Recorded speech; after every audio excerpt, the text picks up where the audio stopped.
Our next speaker is Jim Wallis. Jim is a graduate of Regent University, and he teaches for a couple of different universities in the area. And Jim has a tremendous amount of production experience as a producer of news. So, Jim, welcome.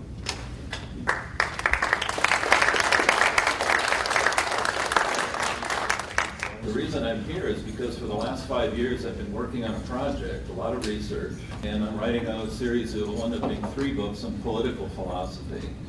And during that time, it's been a very interesting journey, hundreds of books. There's a gentleman back here, Rick Calhoun, who just walked into a little church my wife and I were at down in Deep Creek, and he was all excited about, I was giving a little summary of some of my research.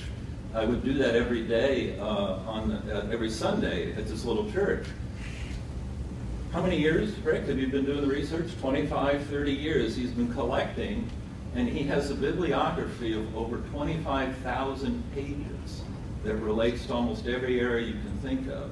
And so he would send me an email, and the email would say, well, see attached, and it would be page 298 through 400, whatever of this research. And so with people like Rick behind me and others, I've done a lot of reading. My poor wife thinks I don't know, I can't say how much money I've spent purchasing books, but it's been a lot. But it's a conscious effort then to trace the Judaic, the Hebraic element of our thinking, Western thinking, and the thing that I've come to is that it's a common thread through all of humanity, that the good ideas have been there in recorded human history that would help us today in our political situation.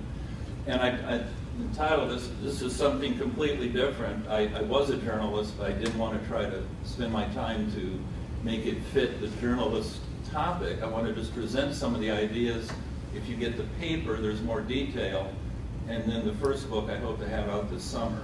The first book's called We Want a King, based out of 1 Samuel chapter 8. And if you know Jewish and Hebraic political philosophy, that's the key point in Jewish history, where they made that decision to go away from a federalist republic, representational republic, the balance of powers, to a monarchy, to a king. And that's all in the book. But first I want to tell you a little bit about the idea of democracy. I don't know if some of you, probably all of you here, read C.S. Lewis, and if you remember his book, The Toast, that Screwtape gave, and it came out later on from the original book of Screwtape. And I'll just read you some of the portion here, and it was interesting. This is written over 50 years ago, and Lewis really captured the dilemma of democracy. And I guess my main thought is that I don't think democracy is the bucket that can hold the problems that we have today. And I'm suggesting a different model. It's not a new one, but it's just we need to go back and connect, as it were, with these points in time and with the good ideas that have been there throughout recorded human history. Here's what Lewis, Screwtape's, if you remember, he's giving this toast to these demons who are about to go out and wreak havoc on London in England.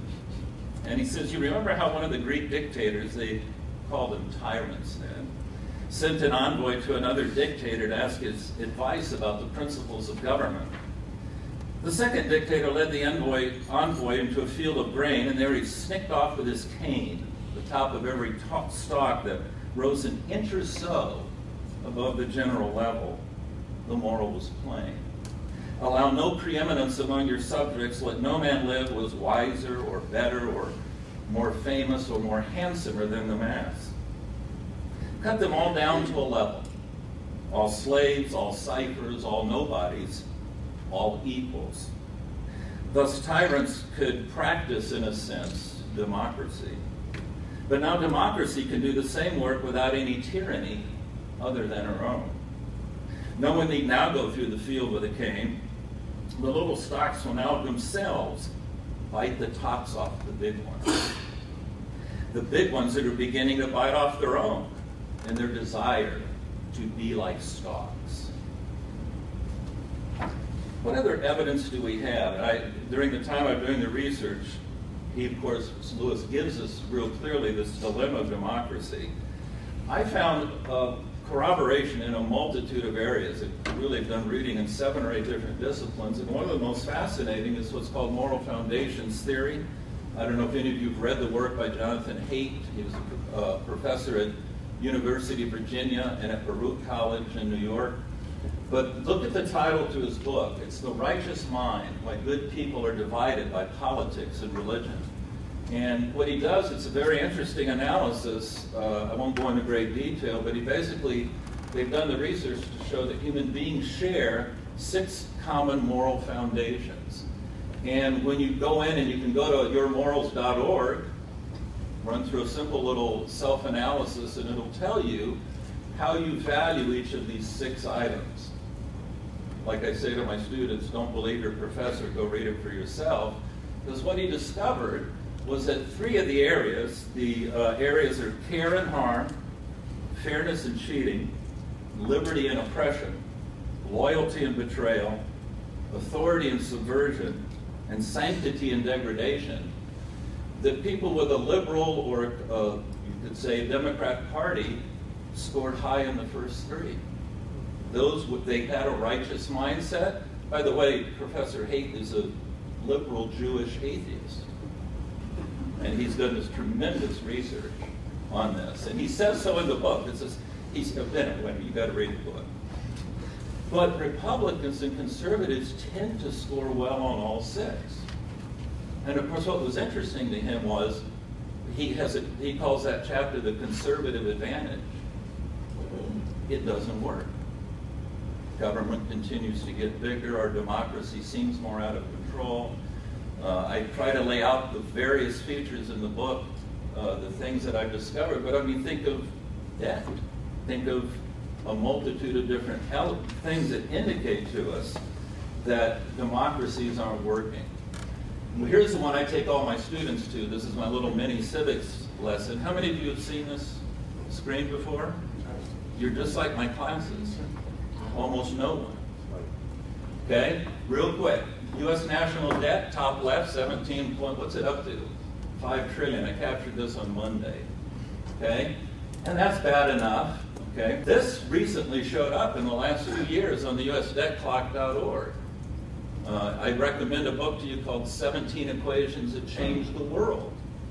And in that one chapter on the Black-Scholes equation, that thing with the little problem with the fat tail and the statistics that got us in the housing trouble, he talks about this idea of derivatives. Derivatives never was up here, but now our governments can access this kind of money. Anybody know what a derivative is? Very simple explanation. I'm a pig farmer. I have real pigs. I want to sell them at the Chicago Board of Trade in a few weeks or a month down the road, and I can sell them on the futures market. So I have real pigs, and I have a real contract of value that's going to be delivered at the Chicago Board of Trade. A derivative is a bet on a future, and bets on bets. It's a bet on nothing. There's no real pigs behind the bet. Look at that number. $731 trillion in smoke and mirrors. It isn't real money. That's real money. But then I always take my students to the bottom line. Look at this little happy line down here. You know, I tell them before I do the lecture, they're all millionaires. So they each owe, they have a future liability of $1,100,000 today, each of you, for the American promises that we've made as a democracy. How did we get there? Give you just one example. The federal government doesn't report future unfunded liabilities. All of this, how much is that? $128 trillion. This is from the Federal Reserve, by the way. These aren't made up numbers. So we each owe $1 million on it. My favorite, $22 trillion is the prescription drug liability. Now, who gave us that? It was the Congress and the President 10 years ago under George W. Bush. Medicare Part D, prescription drugs in 10 years is $22 trillion underfunded. So it doesn't have, this isn't hard, is it, to make a case that democracies are not working. Are there any whole stocks left? In my book, there's a lot of hope, too. It isn't just the bad stuff. Notice down here that when you break it out, local revenue, they got about $1 trillion coming in, and kind of like Detroit, right? They got 1.8 trillion going out. So don't look to your local governments to have anything real good going on. States, however, notice there's your bright spot. 1.6 trillion, 1.2 trillion. Why? Because I think it's what, 35 states are required to balance their budget. We could have known that we were in trouble. Remember good old Aristotle? He laid out what he said were the good governments by one, the few or the many. Good governments are what? Monarchy? Aristocracy? This is if you have the good intentions of your people in mind, you're going to govern well. And polity. We'll get back to polity in a second. Bad governments, anybody? Tyranny? What would you guess the few? What would be, think who's getting sanctioned right now? Putin and his buddies? Yeah, oligarchy? Many? Democracy. Yeah, democracy was on the bad column, the tyranny of the many. I looked up before I came here the voter project done by George Mason University. Since World War II, no election has had more than 64% of the electorate show up to vote for president. That means if you had had the best turnout ever since World War II, you were elected by about 33% of the populace. That's democracy. Polity was the Greek word. The Romans translated it as what? Republic. A person some of you know, Dr. Gay Ferdon, went and did her doctoral work over in England, and she published this wonderful book, A Republic If You Can Keep It. I detail a little bit of it in my paper. But who knows where that title came from?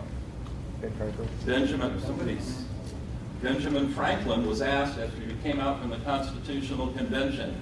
A lady came up to him and asked him, Mr. Franklin, what have we got? And he answered, a republic, if you can keep it. So not a democracy. They've kind of morphed, haven't they? And of course, the point of my research, and what's going to come out in the 3 books, is we got to keep going back, not progressing forward.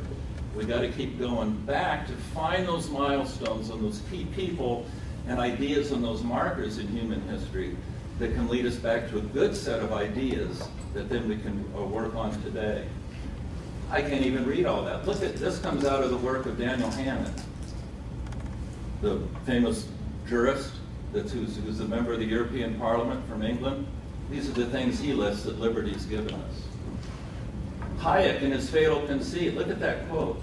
He says, he's an agnostic. He says, even those among us like myself who are not prepared to accept the anthropomorphic conception of a personal divinity ought to admit that the premature loss of what we regard as non-factual beliefs would have deprived mankind of a powerful support in the long development of the extended order that we now enjoy.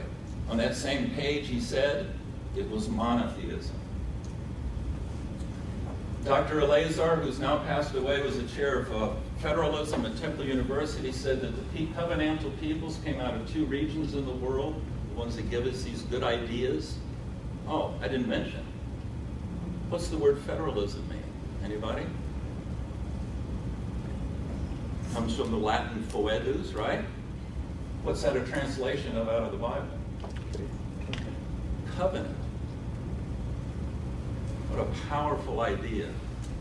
They came out of 2 places. They're basically the Semitic peoples, and then there's a slice through the middle of Europe. Interestingly enough, we'll talk about that in the book. And then those from that group of people have spread to different regions in the world. Little civics quiz for you to wrap up. Who said this quote? This nation under God shall have a new birth of freedom. The government of the people, by the people, for the people, shall not perish from the earth. Lincoln, where? Gettysburg. Okay, you're right so far, aren't you? The great emancipator was at Gettysburg. What was the year? 1863? The quote comes from 500 years before. Who said this? Anybody know? You get a gold star if anybody knows this. The Bible is for the government of the people, for the people, and by the people. Washington? The morning star of the Reformation, John Wycliffe, had that in the preface, the prologue to the earliest translation of the scriptures, translated into the English language. Hannon makes the point, he said, Lincoln's audience probably knew that. We don't. I, of course, try to connect with people and get them to understand just where we've gotten to. So in the spirit of modern scholarship, I'm deconstructing the scriptures and rewriting it as the state is now our. So my apologies to King David, but here's my version, called the New Normal version of Psalm 23. The state is my shepherd, I get what I want. She makes me fund lies for green ventures. She leads me, derides us, the makers. She listens to polls. She directs me in the ways of covetousness, so she may take. I've never had a student argue with me that they're breaking the 10th commandment when they let the government take their neighbor's stuff and give it to them. Makes a lot of sense to me. Yea, though I fall into greater natural disasters, I will fear no ill, for she is with me. Her regs and her staff, they cover me. She sets a safety net before me, paid by coercive taxes and fees. She takes all my wealth and toil, my debt runneth over. Surely serfdom and slavery shall plague me all the days of my life, and I will dwell in a house the state owns forever.